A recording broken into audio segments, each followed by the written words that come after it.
ಕರ್ತನ ಪಂಕ್ತಿ ಎಂದರೇನು? ಅದರ ಮಹತ್ವ ಮತ್ತು ಸತ್ಯವೇದದ ಬೋಧನೆಗಳು. ಪ್ರಿಯ ದೇವಜನರೇ, ಇಂದು ನಾವು ಕ್ರೈಸ್ತ ವಿಶ್ವಾಸದ ಅತ್ಯಂತ ಪವಿತ್ರ ಮತ್ತು ಮಹತ್ವದ ವಿಷಯವೊಂದನ್ನು ಅಭ್ಯಾಸ ಮಾಡಲಿದ್ದೇವೆ. ಅದೇ ಕರ್ತನ ಪಂಕ್ತಿ ಅಥವಾ ಕರ್ತನ ಭೋಜನ. ಕ್ರೈಸ್ತ ಸಭೆಗಳಲ್ಲಿ ನಾವು ರೊಟ್ಟಿ ಮತ್ತು ದ್ರಾಕ್ಷಾರಸವನ್ನು ತೆಗೆದುಕೊಳ್ಳುತ್ತೇವೆ. ಆದರೆ ಇದರ ನಿಜವಾದ ಅರ್ಥವೇನು? ಇದು ಕೇವಲ ಒಂದು ಆಚರಣೆಯೇ ಅಥವಾ ಇದರ ಹಿಂದೆ ಯಾವುದಾದರೂ ಆಳವಾದ ಸತ್ಯ ಅಡಗಿದೆಯೇ? ಇಂದು ನಾವು ಸತ್ಯವೇದದ ಬೆಳಕಿನಲ್ಲಿ ಈ ಕುರಿತು ಸಂಪೂರ್ಣವಾಗಿ ತಿಳಿದುಕೊಳ್ಳೋಣ. ಈ ವಿಡಿಯೋ ಮುಗಿಯುವವರೆಗೆ ನಮ್ಮೊಂದಿಗಿರಿ, ಏಕೆಂದರೆ ಕೊನೆಯಲ್ಲಿ ಈ ವಿಷಯದ ಬಗ್ಗೆ ನಾವು ಒಟ್ಟಾಗಿ ಪ್ರಾರ್ಥನೆ ಕೂಡ ಮಾಡಲಿದ್ದೇವೆ. ಕರ್ತನ ಪಂಕ್ತಿ ಎಂದರೇನು? ಕರ್ತನ ಪಂಕ್ತಿ ಎಂದರೆ ಪ್ರಭು ಯೇಸು ಕ್ರಿಸ್ತನು ತನ್ನ ಮರಣಕ್ಕೆ ಮುಂಚಿನ ರಾತ್ರಿ ತನ್ನ ಶಿಷ್ಯರೊಂದಿಗೆ ಮಾಡಿದ ಕೊನೆಯ ಊಟ, ದ ಲಾಸ್ಟ್ ಸೂಪರ್. ಇದನ್ನು ಸತ್ಯವೇದದಲ್ಲಿ ಕರ್ತನ ಭೋಜನ ಅಥವಾ ರೊಟ್ಟಿ ಮುರಿಯುವಿಕೆ ಎಂದು ಕರೆಯಲಾಗಿದೆ. ಇದು ಎರಡು ಮುಖ್ಯ ಸಂಕೇತಗಳನ್ನು ಒಳಗೊಂಡಿದೆ. ರೊಟ್ಟಿ, ಇದು ನಮಗಾಗಿ ಮುರಿಯಲ್ಪಟ್ಟ ಯೇಸು ಕ್ರಿಸ್ತನ ದೇಹವನ್ನು ಸೂಚಿಸುತ್ತದೆ. ದ್ರಾಕ್ಷಾರಸ, ಇದು ನಮ್ಮ ಪಾಪಗಳ ಕ್ಷಮೆಗಾಗಿ ಸುರಿಸಲ್ಪಟ್ಟ ಯೇಸು ಕ್ರಿಸ್ತನ ಒಡಂಬಡಿಕೆಯ ರಕ್ತವನ್ನು ಸೂಚಿಸುತ್ತದೆ. ಸತ್ಯವೇದದ ಲೂಕ 22:19 ಯೇಸು ಹೀಗೆ ಹೇಳುತ್ತಾನೆ, ಇದು ನಿಮಗಾಗಿ ಕೊಡಲ್ಪಡುವ ನನ್ನ ದೇಹ, ನನ್ನ ಜ್ಞಾಪಕಾರ್ಥವಾಗಿ ಇದನ್ನು ಮಾಡಿರಿ. ಇದರ ಅರ್ಥ, ನಾವು ಇದನ್ನು ಮಾಡುವಾಗ ಯೇಸು ನಮಗಾಗಿ ಶಿಲುಬೆಯ ಮೇಲೆ ಮಾಡಿದ ತ್ಯಾಗವನ್ನು ನೆನಪಿಸಿಕೊಳ್ಳುತ್ತಿದ್ದೇವೆ. ಪವಿತ್ರ ಸತ್ಯವೇದದಲ್ಲಿ ಇದರ ಬಗ್ಗೆ ಸ್ಪಷ್ಟವಾದ ಬೋಧನೆಗಳಿವೆ. ಮುಖ್ಯವಾಗಿ 1 ಕೊರಿಂಥದವರಿಗೆ 11:23-26 ವಚನಗಳಲ್ಲಿ ಅಪೊಸ್ತಲನಾದ ಪೌಲನು ಹೀಗೆ ವಿವರಿಸುತ್ತಾನೆ, ಯೇಸು ಸ್ವಾಮಿ ತಾನೇ ಇದನ್ನು ಸ್ಥಾಪಿಸಿದನು. ಆತನು ದ್ರೋಹಕ್ಕೆ ಗುರಿಯಾದ ಆ ರಾತ್ರಿಯಲ್ಲಿ ರೊಟ್ಟಿಯನ್ನು ತೆಗೆದುಕೊಂಡು ಸ್ತೋತ್ರ ಮಾಡಿ ಅದನ್ನು ಮುರಿದು ಶಿಷ್ಯರಿಗೆ ಕೊಟ್ಟನು. ಹೊಸ ಒಡಂಬಡಿಕೆ, ಈ ಪಾತ್ರೆಯು ನನ್ನ ರಕ್ತದಿಂದ ಸ್ಥಾಪಿತವಾಗುವ ಹೊಸ ಒಡಂಬಡಿಕೆಯಾಗಿದೆ ಎಂದು ಯೇಸು ಹೇಳಿದನು. ಹಳೆಯ ಒಡಂಬಡಿಕೆಯಲ್ಲಿ ಪ್ರಾಣಿಗಳ ರಕ್ತ ಬೇಕಾಗಿತ್ತು, ಆದರೆ ಹೊಸ ಒಡಂಬಡಿಕೆಯಲ್ಲಿ ಯೇಸುವಿನ ಪವಿತ್ರ ರಕ್ತವೇ ನಮಗೆ ವಿಮೋಚನೆ ನೀಡಿದೆ.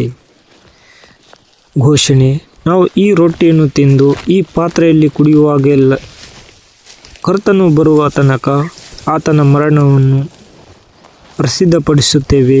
ಅಂದರೆ ಇದು ಕೇವಲ ನೆನಪಲ್ಲ, ಇದೊಂದು ಸುವಾರ್ತೆಯ ಪ್ರಕಟಣೆ ಕೂಡ ಹೌದು. ಕರ್ತನ ಪಂಕ್ತಿಯಲ್ಲಿ ಪಾಲ್ಗೊಳ್ಳುವ ಮುನ್ನ ಎಚ್ಚರಿಕೆ. ಆದರೆ ಪ್ರಿಯರೇ, ಕರ್ತನ ಪಂಕ್ತಿಯಲ್ಲಿ ಪಾಲ್ಗೊಳ್ಳುವುದು ಅಷ್ಟು ಸುಲಭದ ವಿಷಯವಲ್ಲ. ಸತ್ಯವೇದವು ನಮಗೆ ಎಚ್ಚರಿಕೆ ನೀಡುತ್ತದೆ. 1 ಕೊರಿಂಥದವರಿಗೆ 11:27-28 ಪ್ರಕಾರ ಪ್ರತಿಯೊಬ್ಬನು ತನ್ನನ್ನು ತಾನು ಪರೀಕ್ಷಿಸಿಕೊಳ್ಳಬೇಕು. ನಾವು ಹೇಗೆ ಸಿದ್ಧರಾಗಬೇಕು? 1. ಮನಸ್ತಾಪ, ನಮ್ಮ ಪಾಪಗಳಿಗಾಗಿ ದೇವರಲ್ಲಿ ಕ್ಷಮೆ ಕೇಳಬೇಕು. 2. ಸಮಾಧಾನ, ನಮ್ಮ ಸಹೋದರ ಅಥವಾ ಸಹೋದರಿಯ ಜೊತೆ ವೈಮನಸ್ಯವಿದ್ದರೆ ಮೊದಲು ಅದನ್ನು ಸರಿಪಡಿಸಿಕೊಳ್ಳಬೇಕು. 3. ಗೌರವ, ಇದು ಸಾಮಾನ್ಯ ಆಹಾರವಲ್ಲ, ಇದು ದೇವರ ಪವಿತ್ರ ಮೇಜು ಎಂದು ಗೌರವ ಇರಬೇಕು. ಯೋಗ್ಯತೆ ಇಲ್ಲದೆ ಈ ಭೋಜನದಲ್ಲಿ ಪಾಲುಗಾರರಾಗುವುದು ನಮಗೆ ನಾವೇ ದಂಡನೆಯನ್ನು ತಂದುಕೊಂಡಂತೆ ಎಂದು ವಾಕ್ಯ ಹೇಳುತ್ತದೆ. ಸಾರಾಂಶವಾಗಿ ಹೇಳಬೇಕೆಂದರೆ, ಕರ್ತನ ಪಂಕ್ತಿಯು ಯೇಸು ಕ್ರಿಸ್ತನ ಮೇಲಿರುವ ನಮ್ಮ ಪ್ರೀತಿ, ಆತನ ಮರಣದ ಮೇಲೆ ನಮಗಿರುವ ಭರವಸೆ ಮತ್ತು ಸಭೆಗೆ ಒಗ್ಗಟ್ಟಿನ ಸಂಕೇತವಾಗಿದೆ. ನಾವು ಆತನ ಬರುವಿಕೆಗಾಗಿ ಕಾಯುತ್ತಿದ್ದೇವೆ ಎಂಬ ಸಾಕ್ಷಿಯಾಗಿದೆ. ನೀವು ಸಭೆಯಲ್ಲಿ ಈ ಭೋಜನವನ್ನು ತೆಗೆದುಕೊಳ್ಳುವಾಗ ಶಿಲುಬೆಯ ಮೇಲೆ ಯೇಸು ಅನುಭವಿಸಿದ ವೇದನೆಯನ್ನು ಮತ್ತು ನಿಮಗಾಗಿ ಕೊಟ್ಟ ಪ್ರೀತಿಯನ್ನು ಧ್ಯಾನಿಸಿರಿ. ಬನ್ನಿ ಈಗ ನಾವು ಪ್ರಾರ್ಥನೆ ಮಾಡೋಣ. ಪರಲೋಕದಲ್ಲಿರುವ ನಮ್ಮ ಪ್ರೀತಿಯ ತಂದೆಯೇ, ಇಂದು ನಾವು ನಿನ್ನ ಪವಿತ್ರವಾದ ಕರ್ತನ ಪಂಕ್ತಿಯ ಬಗ್ಗೆ ಕುರಿತು ಕಲಿತುಕೊಂಡಿದ್ದೇವೆ. ಸ್ವಾಮಿ, ನಮ್ಮ ಪಾಪಗಳಿಗಾಗಿ ನೀನು ಶಿಲುಬೆಯ ಮೇಲೆ ನಿನ್ನ ದೇಹವನ್ನು ಮುರಿದು ನಿನ್ನ ಅಮೂಲ್ಯವಾದ ರಕ್ತವನ್ನು ಸುರಿಸಿ ನಮಗೆ ಜೀವವನ್ನು ನೀಡಿದ್ದಿ. ಇದಕ್ಕಾಗಿ ನಿನಗೆ ಕೋಟಿ ಕೋಟಿ ಸ್ತೋತ್ರಗಳು. ಕರ್ತನೇ, ಈ ವಿಡಿಯೋ ನೋಡುತ್ತಿರುವ ಪ್ರತಿಯೊಬ್ಬರನ್ನು ನೀನು ಆಶೀರ್ವದಿಸು. ನಾವು ನಿನ್ನ ಭೋಜನದಲ್ಲಿ ಪಾಲ್ಗೊಳ್ಳುವಾಗ ಯೋಗ್ಯರಾಗಿ ಶುದ್ಧ ಹೃದಯದಿಂದ ಪಾಲ್ಗೊಳ್ಳುವಂತೆ ನಮಗೆ ಸಹಾಯ ಮಾಡು. ನಮ್ಮಲ್ಲಿರುವ ತಪ್ಪುಗಳನ್ನು ಕ್ಷಮಿಸು. ನಿನ್ನ ಎರಡನೇ ಬರುವಿಕೆಯ ದಿನದವರೆಗೂ ನಿನ್ನ ಸಾಕ್ಷಿಗಳಾಗಿ ಬದುಕಲು ನಮಗೆ ಕೃಪೆ ನೀಡು.